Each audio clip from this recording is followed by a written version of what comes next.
My story began when I was about 14 years old. We moved from a really big city to a little small town. And when you're 14, everything just seems unknown, you're unsure of who you are.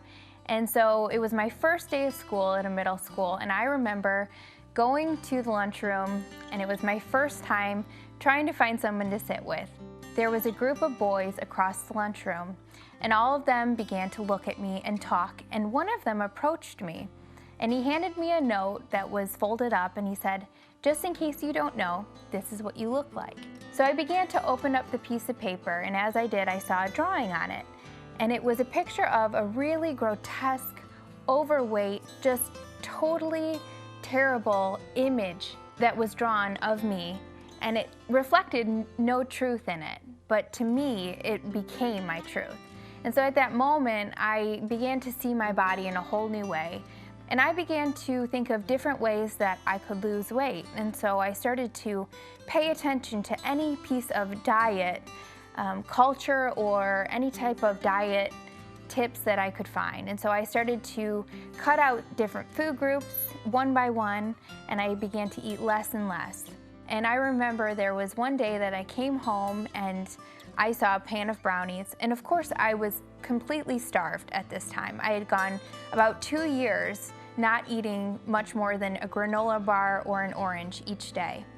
And so I was going up to the pan of brownies, and I had heard, or I saw a movie where some young girls were eating pizza and they were having a party, and they said, you know, if you just simply do this, you can get rid of all the food that you just ate.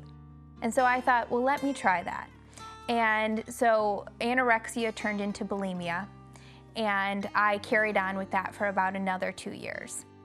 It wasn't until my 18th birthday that my sisters called me out. They had an intervention from me, so to speak. I just got done actually eating my birthday cake, and I went to the bathroom. And then shortly after, they called me upstairs and they said, "Katie, we need to talk to you." And so they looked me in the eye and they said, "Katie, we know what you're doing." And tears started to stream down their face. And I realized in that moment what I was actually putting my sisters through.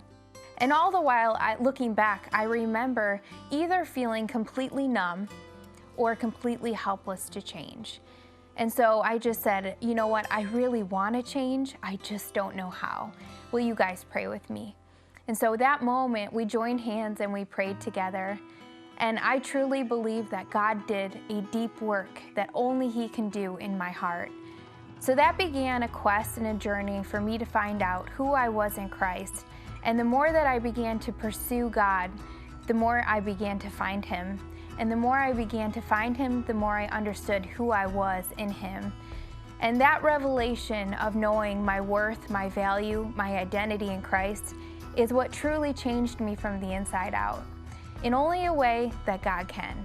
And I can see now how God has taken all of the pain of my past and the things that I would consider ashes that no one could reconstruct. And I see how God has put them back together and made something beautiful. And that's why I truly believe that Dashing Dish is a place where God turned my ashes into true beauty.